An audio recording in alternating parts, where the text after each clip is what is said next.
First item on the agenda is the proposed agenda. Does anybody want something different from what's on the agenda? No. Hearing no requests for change, the agenda is approved unanimously as submitted.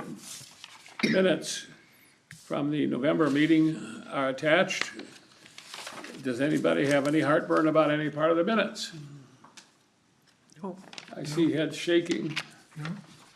All right, the minutes will reflect that the November minutes were approved unanimously. Do we have a golf report today? We're working on, Paul can't find the link, not coming Okay, through. we'll set that down until we get further along. Greg, are you ready for a city council report? Yep, Let's do that. we had a city council meeting on November 25th. Relatively short meeting. We did approve a variance that was applied for. Talked about a budget, quickly on a budget update for 2026, and the only other item on the agenda was approval to purchase we're replacing an old backhoe that the city streets department has. So we made a motion to approve the purchase of a new backhoe for the city, and that was all that we had on A there. brand new one or a new to you? New to the city? Brand new one, Brand new one. yeah. What do they run these days? A lot. A lot. That's Well, we great. had two different quotes from two different companies. Let's see, which one did we? We're trading in our old one, which does help a little bit. Gosh, I can't remember. It's An order of magnitude is sufficient. yeah, I don't know if it was if we went with a list price, okay, It was list. 180. How did we do with the Caterpillar or the John Deere? Cat. Cat, yeah, the Cat was a cheaper price, oh, that's list price, was it like 180,000? Roughly, Yeah. with the, extended warranty. Extended warranty, and then some attachments that came with it also, Nice. yeah. And So- what's the status of next year's budget at this point?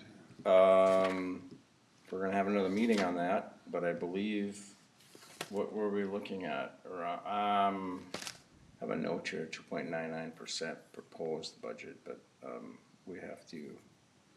we haven't had our budget meeting yet, that'll be next, we're gonna do that next week or the last one of the month? I think it's the last one. The last meeting of this month is when we'll finalize that budget. Does any of For the what's in the budget impact us, the park board at all significantly? No. Okay, No. anybody have any more questions or comments on the city council report? No, seeing none, we'll move on to the parks report, which there's a written version that was passed out. Highlighted as you will, David. Yes, thanks, Steve. So we're almost done, right? Last month of the year, we're still chasing down some accounts receivable, some just typical seasonal folks we need to keep track of and get them to settle up by the end of the month. But yeah, just some few leftover bills to pay. And things look really good this year, 1.9 million approximately. That includes golf course revenue. And as we've touched on that in the past, it was a really good year at the course, about 192,000 at the golf course, which is way up. Last year they did 169. So about a $20,000 jump for the course. Felt really good. But the campground and marina are quite flat, very flat. In fact, maybe a dip. Occupancy certainly down, thanks to our 5% rate hike though. We're coming in even. So sort of some bigger drivers there. Fuel sales at the marina were off by about $10,000.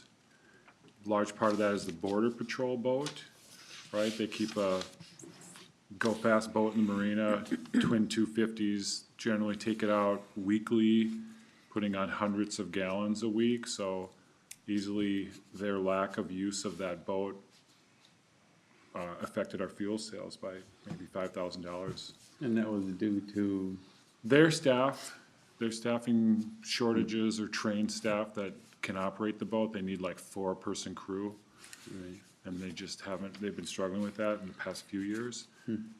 But yeah, in general, last year was a really good year for the marina, just for whatever it was worth. We had more travelers, more transients putting on fuel, so that was a noticeable dip.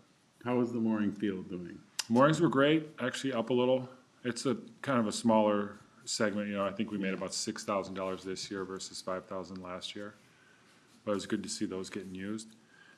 But yeah, camping as a standalone was pretty flat, slight dip in October, about a $10,000 dip for October. So, one of those years we came out okay, but not too far up. So the good news was folks were happy, right? We really strive for exceptional guest services, and that was apparent in our reviews and anecdotal compliments at the front desk. You know, we always check the Google reviews. We're doing very well there, maintaining our 4.6 star average. So that to me is really important. And it's a good segue into why we did that. It was our great staff, excellent service, our support team. This time of year, of course, with Thanksgiving and the holidays, it's always good to thank those that make it happen, the leadership from the city council and you all, the park board members, really top down, and administration here at City Hall. We get a lot of support from the finance director and the city administrator and the communications director. Shane Steele, our sustainability coordinators, also come through for us with some rebates on electric mower purchases, and a great team downtown. And then, of course, our team in the office and the facilities manager, Aaron and Sam, year-round, full-time employees, hard at it, 12 months a year. Paul, of course, golf course superintendent, makes it happen up on the Gunflint Hills. And really our dedicated crew of over 20 seasonal staffers who are now resting and hopefully getting ready. Well, we've got a nice long window here, 6 months out till next season, but really a thank you to all the team. And I wonder if we might ponder having some kind of staff recognition party at the beginning of the season.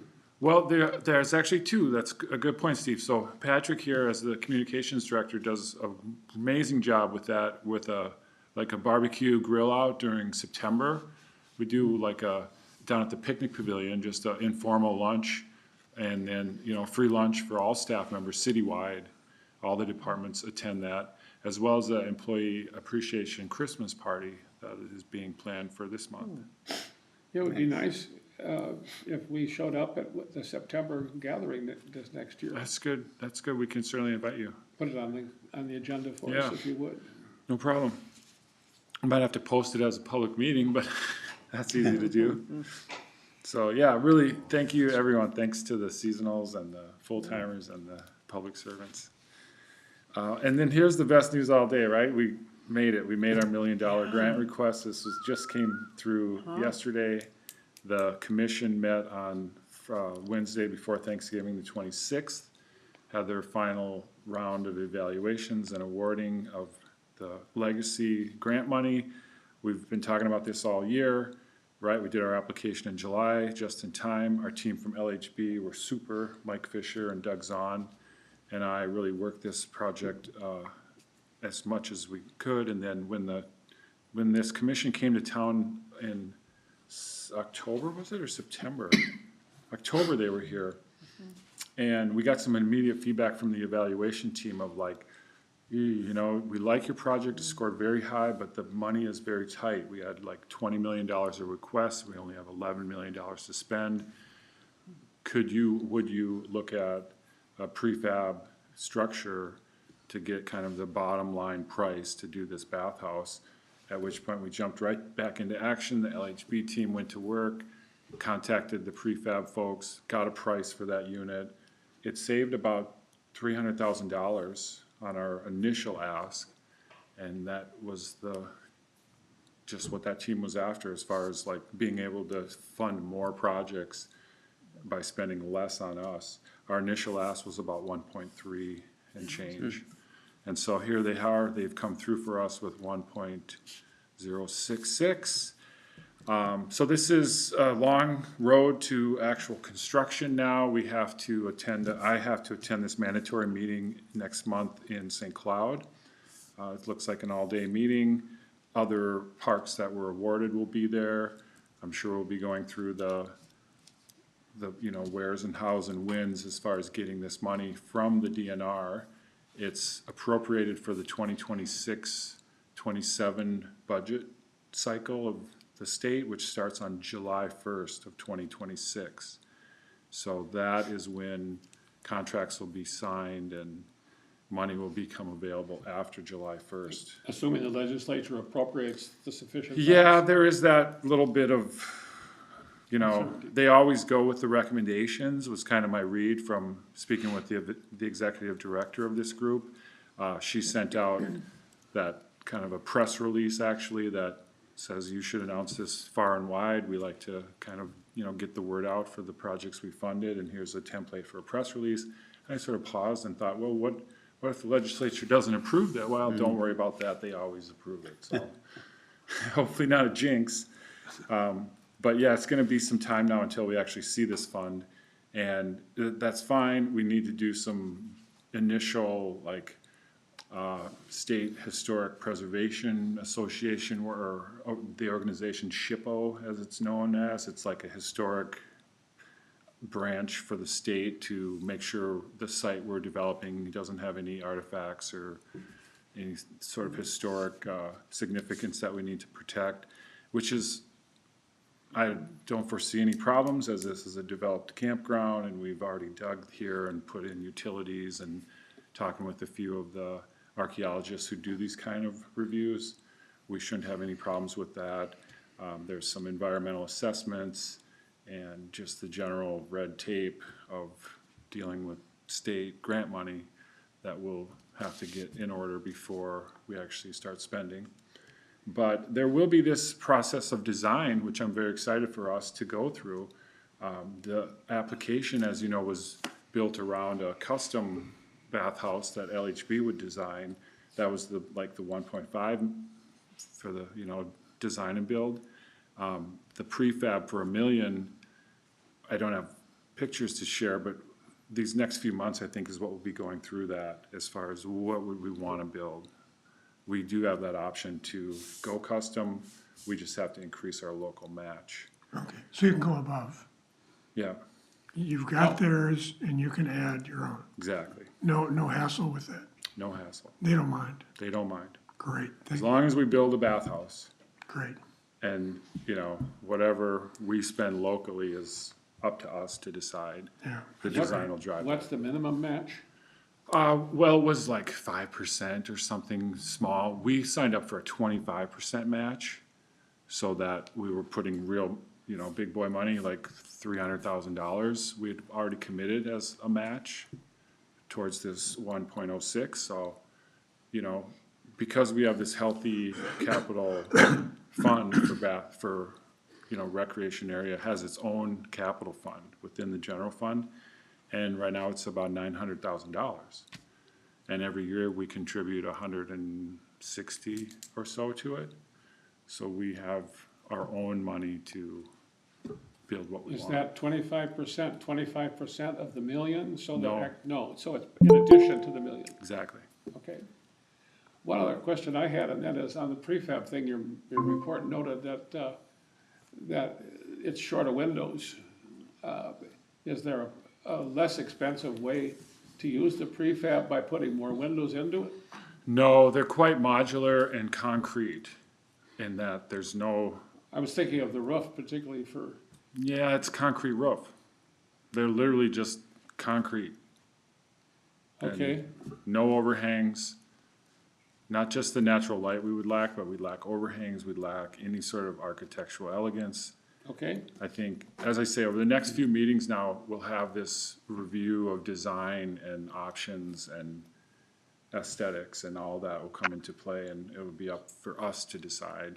The same for our entrance sign and wayfinding and interpretive signage throughout the park. Like, they don't necessarily fund the design of some of these things, so that we can get started on that now, and would just be spending out of pocket.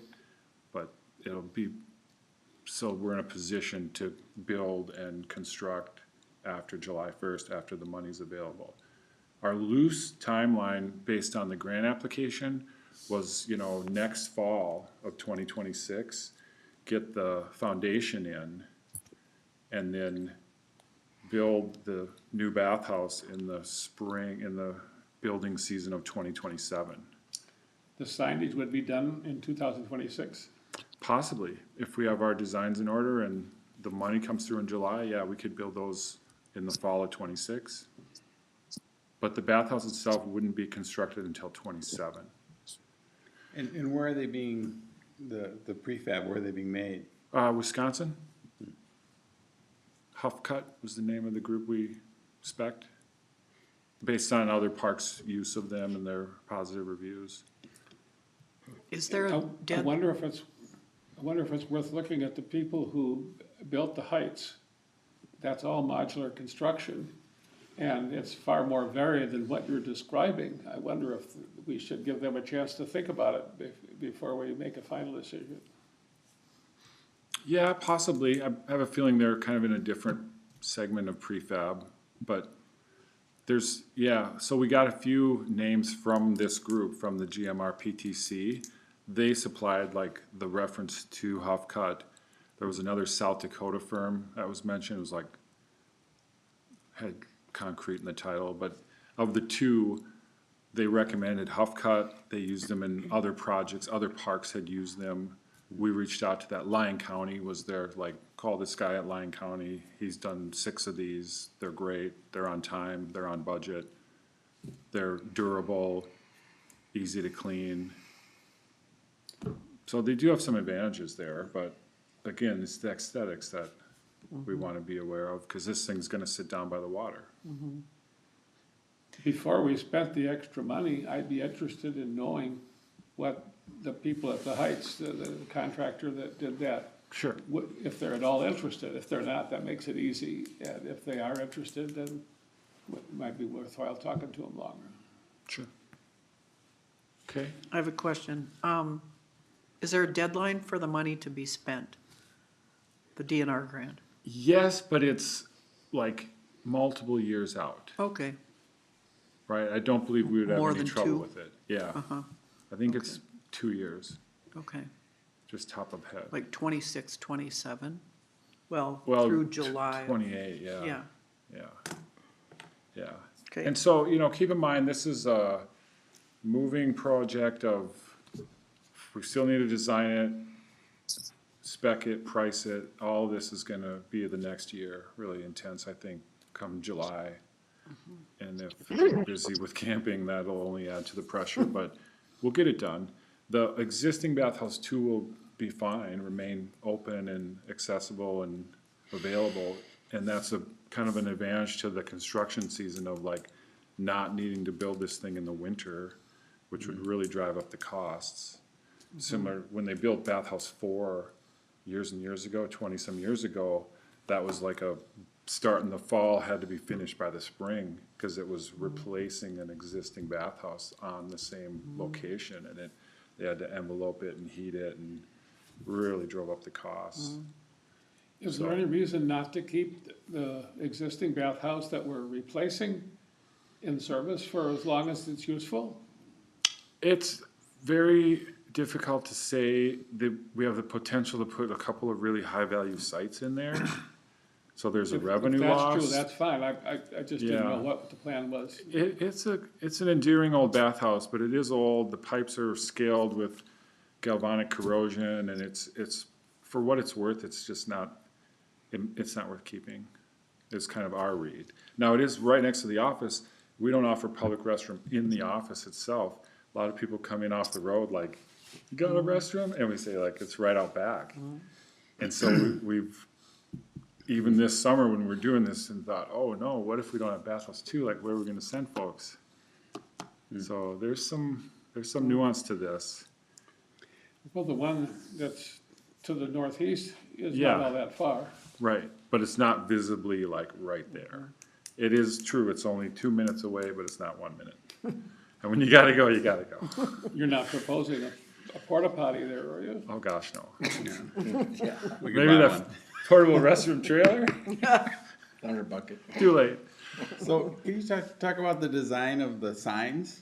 And the Yeah. Wi-Fi? Like who's doing that or how's that working and what is that? That's the fun part, arts and crafts for us, really. So we have CJ Fernandez as my top like recommendation to work with based on what he's done in the past. Right.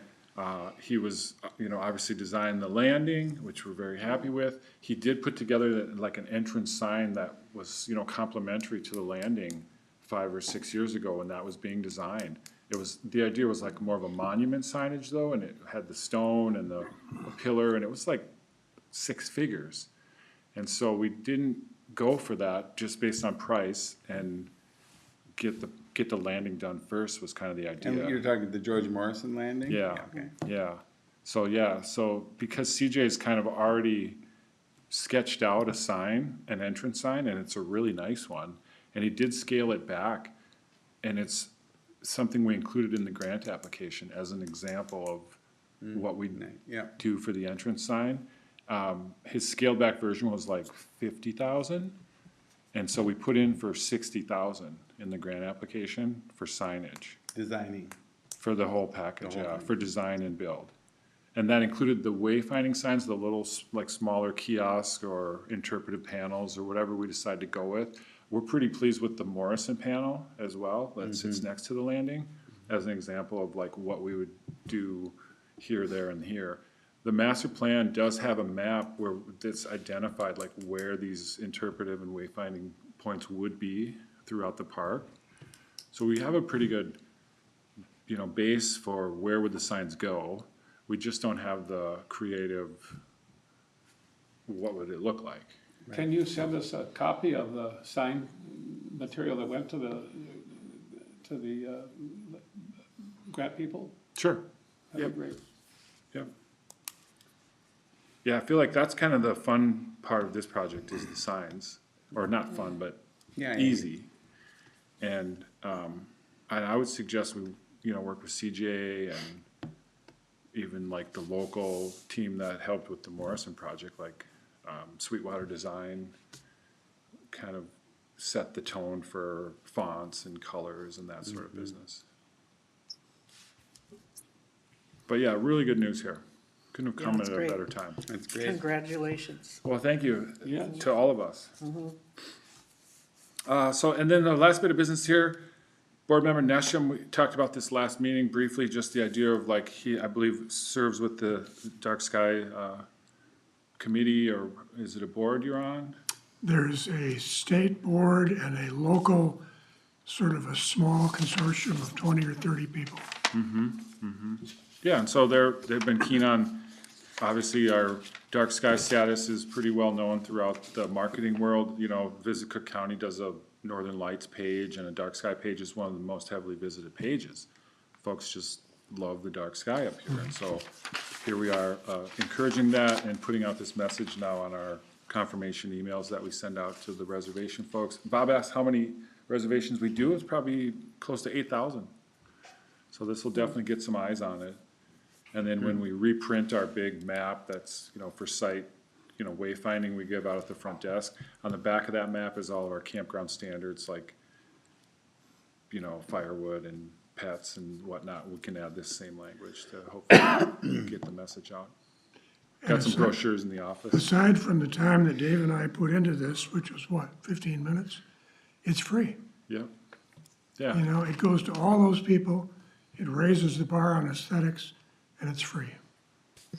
yep. And if it doesn't go well, we'll find out with feedback. Yeah, I can't imagine it not going well. Yeah, and I'll tell the Dark Sky crowd that they've got a hand in here, and maybe they'll send us a letter or something. Yeah, yeah. But thank you very much for doing that. You bet, Bob. Thank you. That's all I have. Is there more on the Parks report? Questions, comments?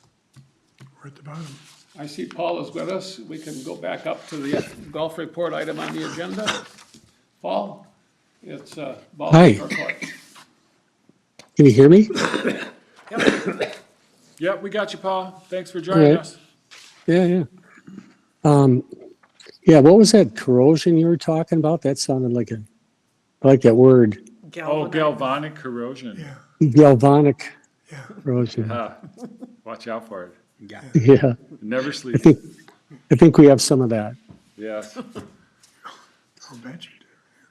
Yeah, anyway, yeah, I've got my executive summary. I'll be putting that out this week. I've got things kind of short up on that, but it's, yeah, I don't know if all you guys knew, but I had surgery on the 4th of November on my knee. So I'm just kind of got like a straight leg cast, or not a cast, but a confining thing I have to keep on there until it comes off Friday. So, and that's, I also need to come up there and meet with Dave and Mike and kind of secure a few more things that we want to buy for the course per our budget and all that. Yeah, really the only thing I have for looking at purchases are, between golf carts and a grinder that we've got up there. And so we'll be going over those numbers to see how that works out. I'm kind of hoping to get like we're just going to kind of continue down the avenue of purchasing new carts at the Best Buy that we can directly from the company. And so that looks like it's going to be, our thing was about 3 carts. So I'm going to try to buy 3 carts for this past year's budget, and then 3 carts for this coming year's budget as well. And then the other issue that we have is the equipment. And we're always trying to tweak that, it seems like, but we've got some needs as far as like our grinding equipment. I've just been using my own personal equipment there, so I'm trying to work up some sort of a formal sale. I haven't been charging anything for the service, but like when I'm doing my paperwork on it, it's a value of probably somewhere around $4,000 annually in service that we're doing. So that's something I want to kind of try to get cured up. But anyway, the golf course, I was up there just prior to my surgery, I think, and then everything looked good. And then we had recently this last week, we had a good temperature drop and good snowfall. So I feel good about all that, the way that the course was covered. Versus the last few years, it seems like we've had real heavy, wet snow coming down initially, and it causes problems. But anyway, I think we've got some good coverage for now. And let's see what else. Yeah, I think that's about it for.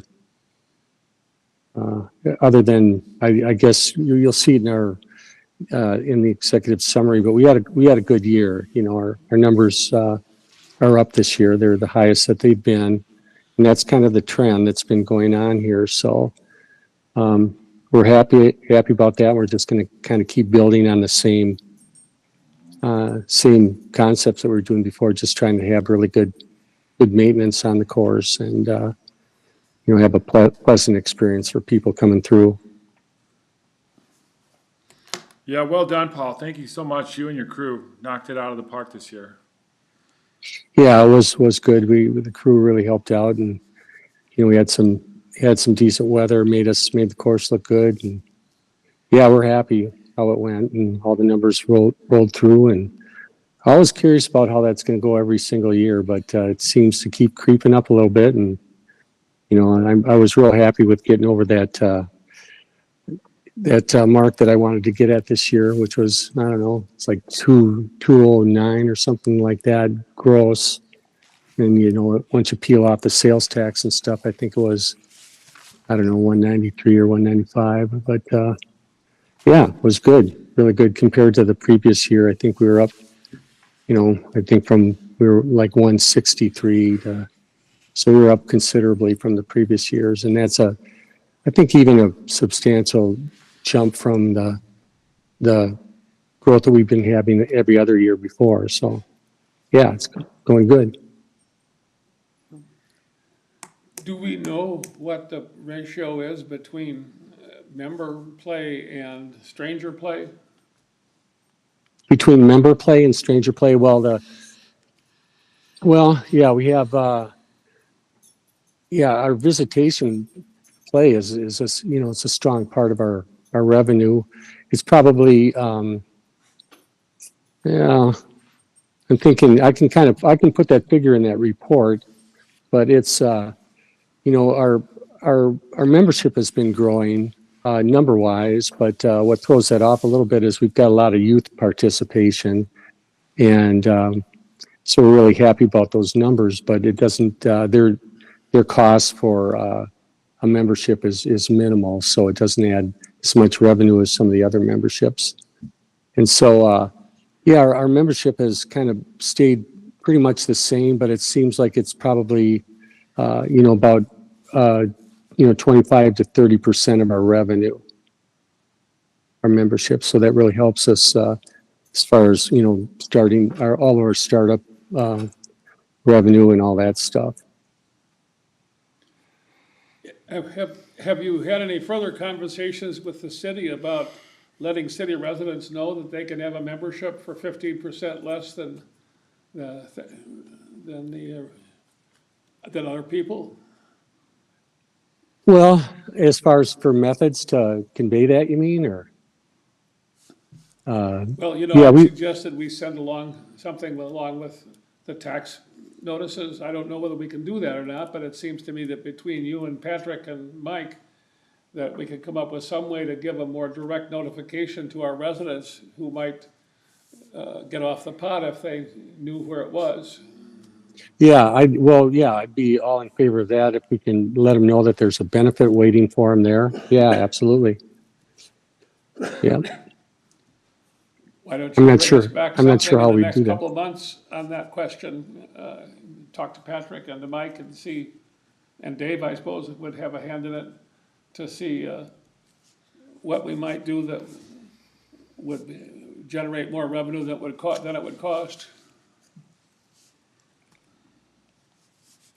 That work for you, Paul? Next couple of months? Oh, yeah, you mean, generate more revenue than it would cost as far as like for marketing, advertising, that sort of thing, yeah. Yeah, Yeah. I think it's to a the good idea. residents of the city. Yeah. Okay. Other comments or questions about golf? We just have to schedule the game with Matt and Dave and me and maybe Craig. Are you a golfer? Used to do it. Well, we have three people then who don't play very much. Well, he Gabe talks, never play? but he's got a bad shoulder. He can caddy for me. I can caddy, I can drive, There you go. I'll drive.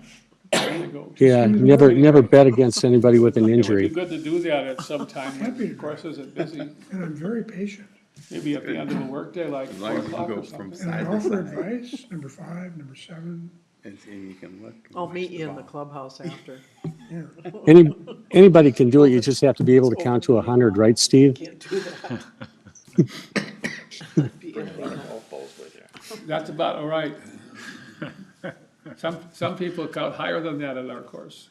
Yeah. Well, anybody else, do we need Paul anymore, or may he check out if he wants to? We're good. I'll Thanks, get that Paul. summary out. You know, Paul, send that summary to me. I'll send it to you all via email. Okay. Okay, I'll do that. Good luck to you, by the way. I take it you're happy with the surgery on your knee so far?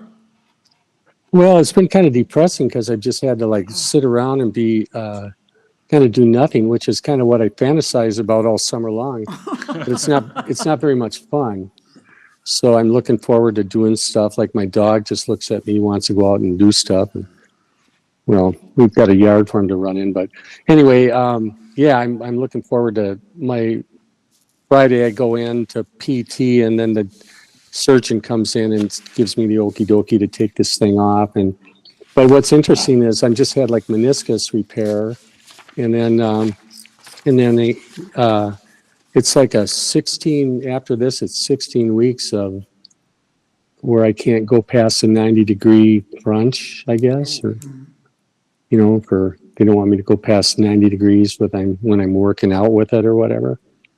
Wow. So it's kind of, you know, so that's a long time, you know? That is. Yeah. So the PT guy was saying, hey, how come they didn't just give you a new knee, you know? It's just about the same recovery time. I go, well, I don't know. It's not that simple. Yeah, I know. Yeah, I know. It's not like you just click them in like a car part. Well, it's pretty clear that if your knee is healthier by next spring, you'll probably start counting numbers under 100 again. Oh, yeah. Yeah, yeah. Yeah, and I get a little more forgetful each year too, so that helps. Anything more for Paul before we let him go if he wants to? 16 weeks sounds of good. PT? Thanks, Paul. Happy holidays. All right, guys. Yep, you too. Bye-bye. Okay, new business, board member terms. Okay, what about that? You are due, sir. Of our five-member board, Stephen Aldrich is due for reappointment, or you have the chance to be reappointed, but of the terms coming due, it is you. This is my second term. Is there any term limit? There is a two-term limit, however, your first term was a partial term, Oh, okay. so that's not counted towards the two full terms. So yes, this is your last meeting. Well, under the- I enjoy doing this. If you want to submit my name again. Send me an email with that message Okay. in mind. Yep. All right. Yep. And so council will make those appointments next month. But yes, just one seat coming vacant, Steve Aldridge's. I thought the rest of you would ask, where am I at with things? So I looked them up. Bob and Matthew, you were just appointed this like January of this year. So you have another 2 years. You're good through 2027. And Kay, your term is up at the end of this coming year, 2026. My first term. You can renew, And yes, it's a 3-year? yes. Okay. Yep. So you have this whole year of 2026 under your first term, and then if you choose to renew in the January of 27, that would be up to you. Let's see, Bob, you would, like I say, Matthew and Bob are good until through 27, but then that would be the end, I believe, for you. It would be 6 years for me, plus the extra month I had on the front end. Yeah. So, there's where we're at. Craig, you're just always. You're like me. Thank you. Thank you all for serving. And yeah, Steve, just send us an email. We'll get that to city council. Yeah, your email is in your inbox. Thanks. Okay, the next item is old business, 2026 recreational rates, additional fees marinas, additional fees marina and seasonal and RV rates. Okay, we have a handout that, the top of which reads seasonal RV rates. Who would like to begin the, well, why don't you tell us whatever you'd like to, as the beginning? Sure, thanks. So, yeah, what's left, seasonal, marina, and additional. Let's go with the seasonal and marina, because those are pretty easy to talk about. Generally, we just go the way the nightlies go, just for the sake of parity and keeping everybody relatively happy. You know, we increased our nightly rates 3% 2 meetings ago, because we needed to get those set for reservations starting in November. But now we have the seasonals in front of us, and like I say, the trend or what we typically do is the same treatment as nightly.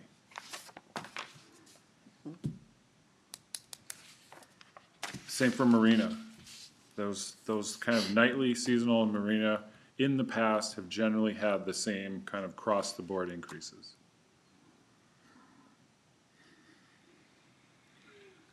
With the dip in revenue, we might want to think about whether or not the seasonals and the marinas, people are able to absorb a slightly larger increase, 5 instead of 3. Do we have any reason to believe that the people who use the marina, well, I'm pretty sure about them, but seasonal RV people tend to be more able to pay?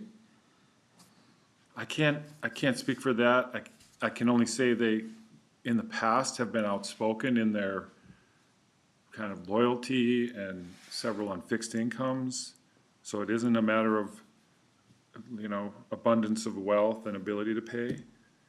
It's a sensitive topic at times, like many years ago, we did a pretty big rate increase. I mean, there was the 20% increase well before my time. I think it was like 99 or something. There was a 20% bump to seasonals, and it really kind of turned things over. I think at the time, a lot of Canadians were like, that's it, we're not coming back. There was a big kerfluffle over that. You look at the revenue, it didn't really, the first year it dipped, and then, so the 20%, because enough people left, didn't really help. But within a year, or what, I say 2 years, everybody, they got, you know, the vacant sites were filled, and it sort of made up the lost people who left. Again, this is almost ancient history. Yeah. But then 7, 8 years ago, we went around and said, gosh, these seasonal sites are really nice, they have a view, let's charge them more. And that's when we kind of broke the seasonal rate apart and created the standard rate and the prime rate. As you see on your card, that was about 8 years ago. And some of the effects to the prime rate were like 10, 12, 14% increases. And nobody left, but they wrote letters to the editor and didn't like it at all. And got out their check registers and showed me how much they spend at Bucks and how much they spend at Jeans, and it's true, they're valuable members of the community. And so we have to be sensitive with their rates. But, you know, it's, you know, so I look at site revenue per site is kind of where this gets down to, where with our software, we have the ability to go to this site and say, how much did it make for the whole year? And the seasonal sites making 4,700 or 5,300 or 5,500 are pretty much on par with what the overnight site makes, right? Except for the very prime front row. Those 12 or so sites right down across from the bay that we charge $70 a night for, and we don't do a weekly discount, they make about $10,000 per site per season because they're so special. And we charge so much more for them. But the average nightly site out in the west side by the ball field makes about $5,000. So over the years, we've had this discussion about, well, the seasonal, that's a really good price. That's about 40% off the nightly rate. If you were to run the nightly rate for 6 months, you know, every night full, it would be like $10,000. But those sites don't run full every night. They sit empty in May. They sit empty in October. They're 75% full in June and September. And so as a composite price per site, yield per site, it's not that we're giving away the seasonal sites or we're deeply discounting them and they're getting away with a better price than if they were paying nightly. You know, it's an interesting study in occupancy and rate. And because the occupancy on the composite of 6 months is not even close to 100% on the nightly sites, it's more like 60 or 70%. The yield per site is pretty comparable. It's in that $5,000 to $6,000 range on full hookup sites. And that's what we compare, because the seasonals are full hookup, electric, water, sewer. Right? We don't, if you look at a tent site, what that makes a season, it's 2,000 to 3,000. Because the rate's way less, it gets a little bit less occupancy. And so I feel, I mean, I can say this with confidence, we're getting a good return on seasonal sites. We're getting a fair return. And yes, it's true, we're transitioning, so someday soon, well, maybe not too soon, but within 10 to 20 years, there won't be this prime seasonal rate. Those are the 31 sites that are transitioning into nightly. And we've already done that to 4 of them, of the 31. And we're charging nightly rates, and those are pretty nice sites with a view. And we looked, and they already made $7,000 or $8,000 this past season instead of $5,500. And so as these sites turn over and we charge nightly rates and the nightly is more than a standard, we're making our monies on those as well. There are questions or comments? Based on your discussion, I'm thinking that I would be enthusiastic about a 5% increase in the marina and leaving the seasonals at 3%, like everybody else. I tend to think of boat people as people who must have extra money.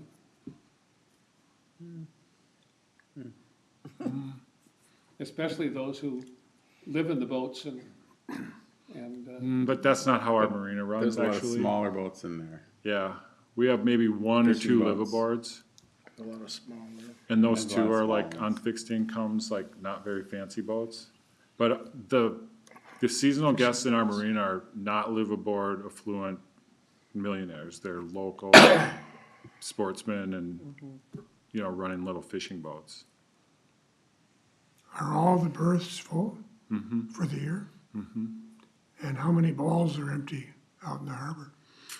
We have 7 seasonals and 2 transients. The transients obviously come and go. The seasonals, I usually sell them all, like get deposits on them all, and then like 1 or 2 don't show because whatever, boat shopping, boat fixing, whimsical. We get the deposit, but not the full $700.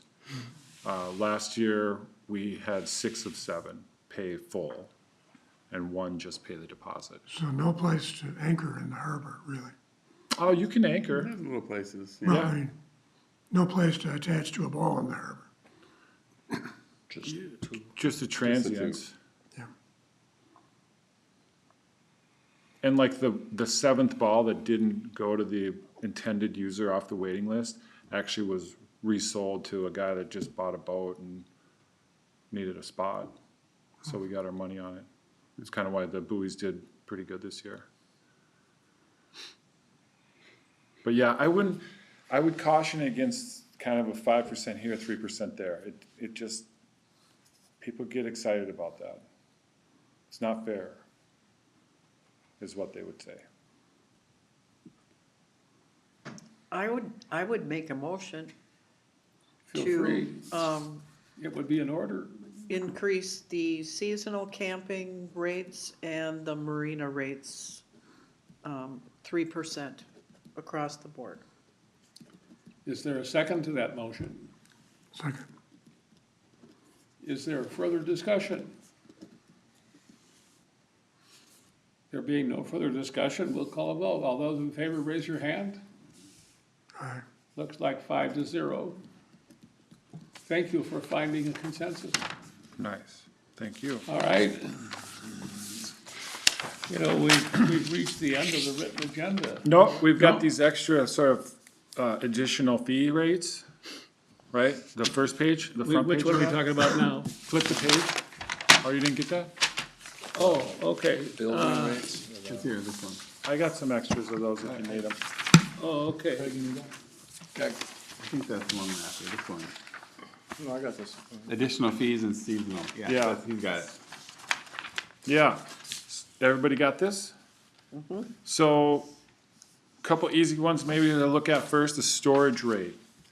Off-season storage, again, this one sort of goes with the rest of what we just did. Is it 3, is it 5? It's currently $84 a month. You got it. This is kind of a smaller segment of revenue. Generally, now that we offer this 12-month plan on the seasonal rate, the storage has sort of evolved where most of the seasonals in the RV land pay the 12-month rate. It includes off-season storage.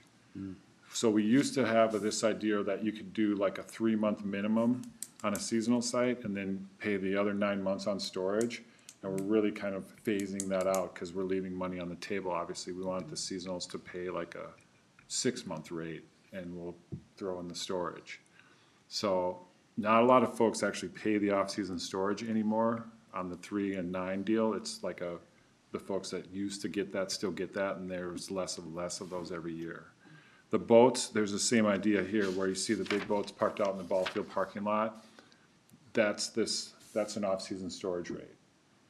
the marina rates don't include like a 12-month plan, and that's just kind of based on how marinas run. They, you know, charge for winter storage. And so we've got just a handful of boats doing that. There's the 3 big motor yachts in the parking lot, and then a couple sailboats down by at the marina. The Yortis, actually one of them, a new customer, because they got on a trailer last winter. But yeah, this is not a big number as far as revenue, but it's maybe an easy rate to set, whatever you like, prefer, 3 or 5.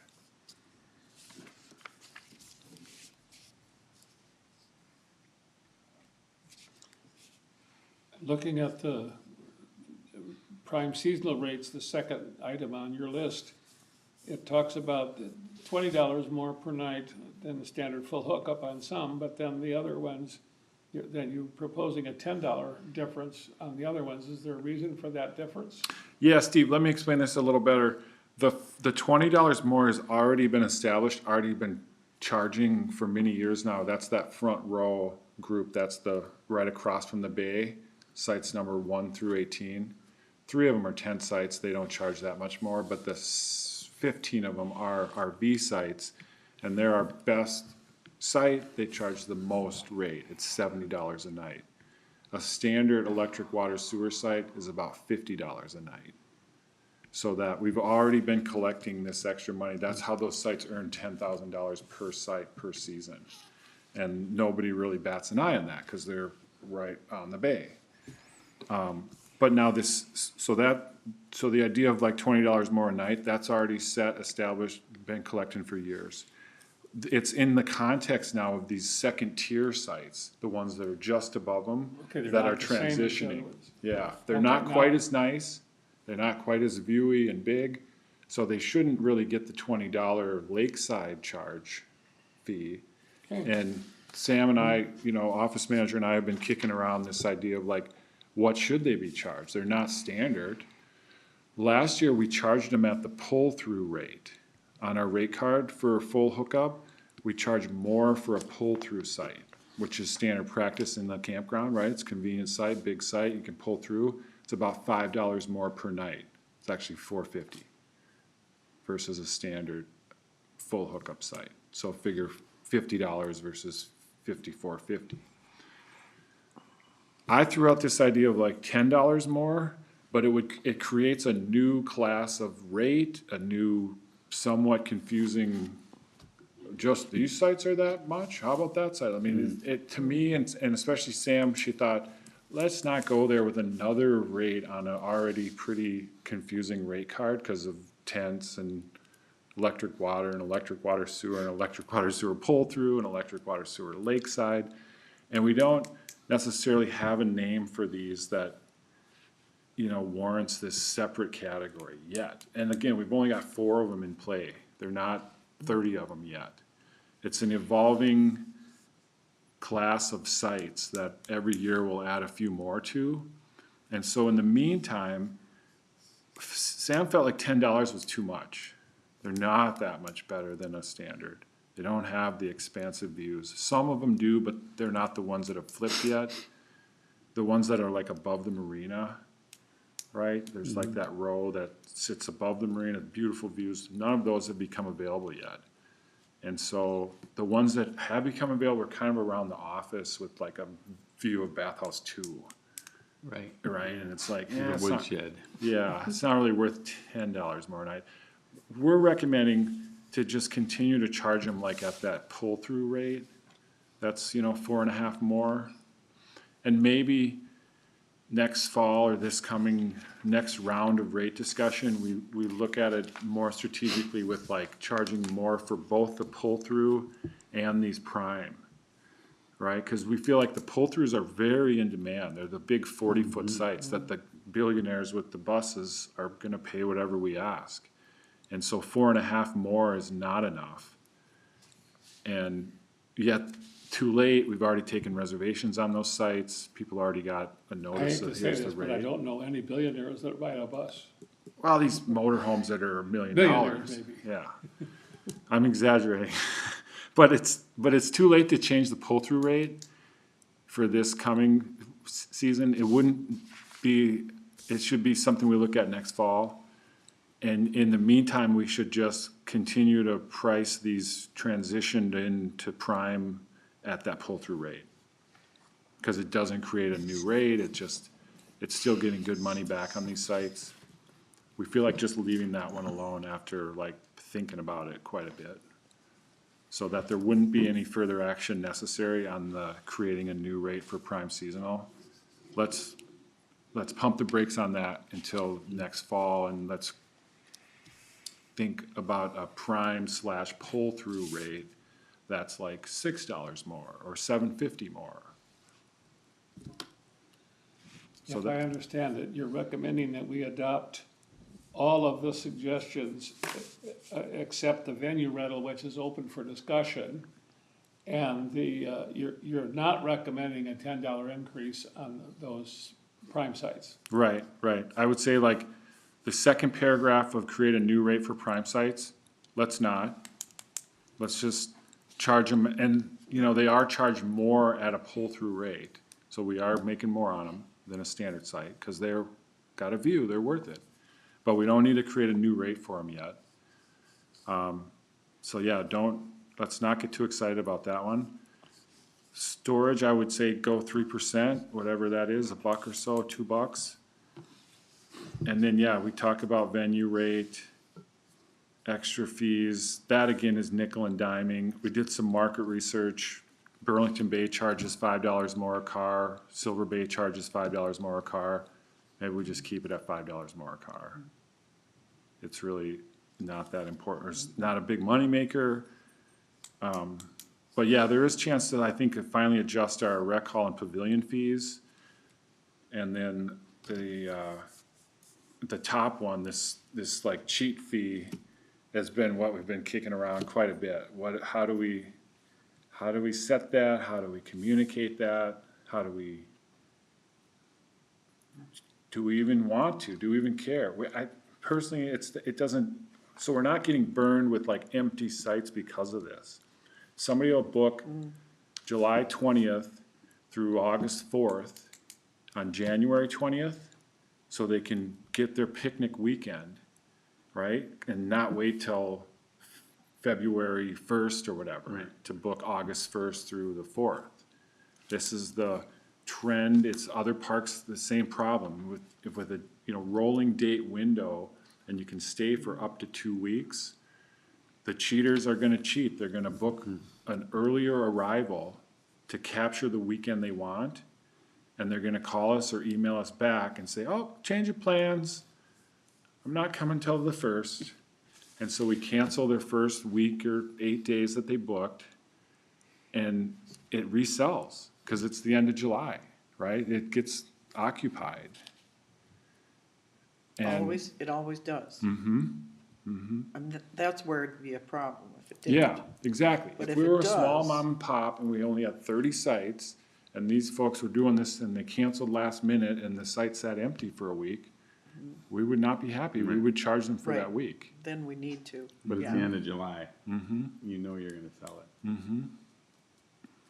And so it's a tough one to, you know, California parks, I think you pay in full and that's it. You change your dates, you still pay for what you Yeah. booked. So it sits empty or? It sits empty but paid for. Right.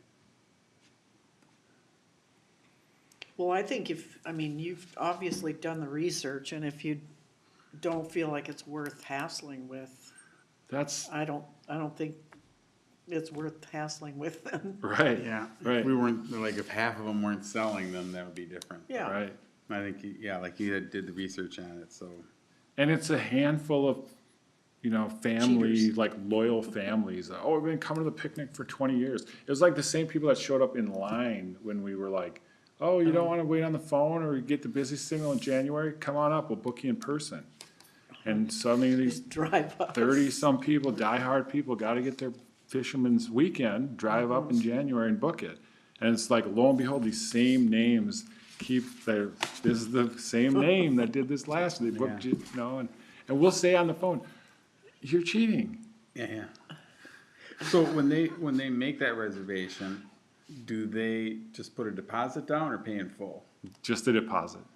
And there's no, change fee. Or just, yeah, there's no admin fee, like, okay, cause you have to do extra work or, No, okay. Is Is the there deposit- any I'm extra work for that? just a click of the button. Not much, okay.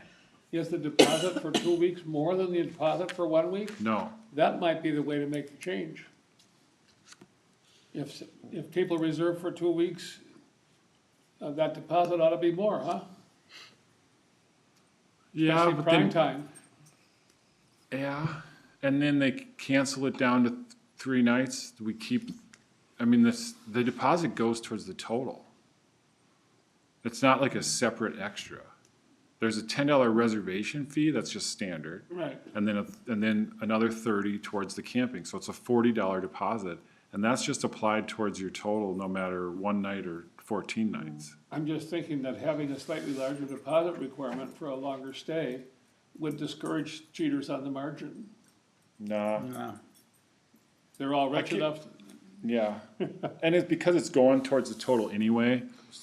It's not like an extra, like, the way to, in the past, I've thought about this, is create like this VIP fee, and this is becoming elitist, and we're a public park, so we don't wanna say, oh, you're rich, you can book early. But if, we said, oh, for $250, you can book early, You don't wanna get into that. people would pay that, but I don't think that's No, the I'm- spirit of the public campground, Don't go there. You don't go there. no. So I think we leave it alone, and we continue to like guilt shame them on the phone. There you go. There you go. Some You people, can nab at them, cause you know who they are. some people just Again? need a deal. They need a deal. In the sense that they have gamed the system as part of it. Yeah, It's a Black Friday crowd, yeah, you know. the door always scamming. busters, I got a good deal. yeah, yeah. So yeah, as much thought has gone into this, I would just say let's continue to be aware of this, but not really take action on it Yeah, for this season, for these first 2 items. The last 4, I think you can definitely make some motions, have some discussions. Although, as I say, the extra vehicle and extra adults isn't worth changing. Off-season camping, again, super small market, we do like less than 50 of these all winter, so it's like a $200 decision there, I wouldn't mess with it. It's really just coming down to the storage and the rec hall and pavilion. So have we addressed the rec hall and pavilion yet? No, no, I would move that we go to 50 for each.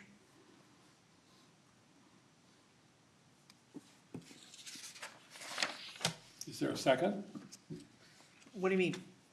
I need clarity.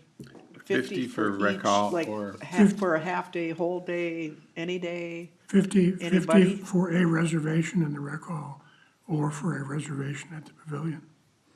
So it's $30 a day, or could they do 2 days, 30 a day. 30 a day? Here's something to consider, 2 different facilities. One of them's got a kitchen and a restaurant, Right, the rec hall. One of them's just an open-air pavilion with picnic tables and a fire pit, But it's by the lake. the pavilion. It is by the lake, but it's always cold. It's always cold, There's one warm day. but it Plus, there's will, gonna be a new bathroom down by it. we'll have a soon new enough. bathroom. Then we can charge more. So the only thing we said internally on this is maybe we do 2 different prices, like 75 for the rec hall and 50 for the pavilion. for a You day. know, I pulled the sheet on the community center, right? I sent it out last minute on the email, but I also put it in front of you. They get about 75 a day for the log cabin or the community room for what is a private meeting, parties, family events. That's what we do in these 2, by the way. We don't really have business individuals. I sent out the numbers. We rent them about 30 times a year each, like 34 for the rec hall, 28 for the pavilion. 8 of those dates, though, were the week of the plein air group. The Outdoor Painters of Minnesota come up September 5th through the 13th or whatever it is and set up the whole week. It's the rec hall's like their headquarters, the pavilion they use for like workshops and paintabouts. And so they're the one group that would say, oh boy, now we're paying more. But so be it. But yeah, the like comparables to what the community center does is this private event, community room, log building, 50 for a half day, 75 for a full day. We don't do the half day, full day thing. I wouldn't recommend it because most groups are only using it for 4 or 5 hours, which is technically like a half day. I would just say for the day and suggest like 75 for the rec hall and 50 for the pavilion. So is there a motion to that effect? 75 for the rec hall and 50 for Well, the... there was no second. It's still lying on the table somewhere. Okay, is there a second to his motion? Do this 75, 50, I'll second that. No, his So was he did 50 for 50 and both. 50. Oh, you did 50. So we gotta let it die for Oh. lack of a I second. would accept the proposal as a friendly amendment. There we Oh, I go. love And a that second. sound. And Is there then, further discussion? All those in favor of Mr. Nesham's motion with regard to the facility usage, raise your hand. At 75. and Wait, we need a 50. second? 75 and 50. oh, wait, no, It was Nesham's motion and Matt's second. Okay. I seconded it friendly before he amendment. made the But friendly. improved, it was improved by Mr. Brown. That's right. Yes. And this is to my own disadvantage because we rent the pavilion. So, All right, so no conflict of interest here at all. I counted 5 yeses to the motion as amended, or as accepted with the friendly amendment. Yep. Are there any other motions for any of the other categories that have been raised in Dave's report? Yes, ma'am. I'll just make the motion to increase the off-season storage rate at 3%. Is there a second? I'll second that. Any discussion? I did notice this year, we only have 4 boats stored. Last year we had 5. Yep, we lost one to the business park heated indoor storage. Oh, Okay, so is there any discussion?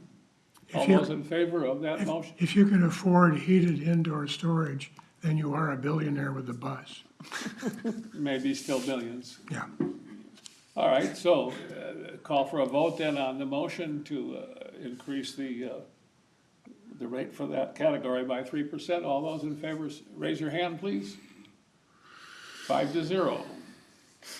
Are there any other motions as to any of these discussion points that we've had? Do you need any anything? more? Do you need any more? No, you guys have been great.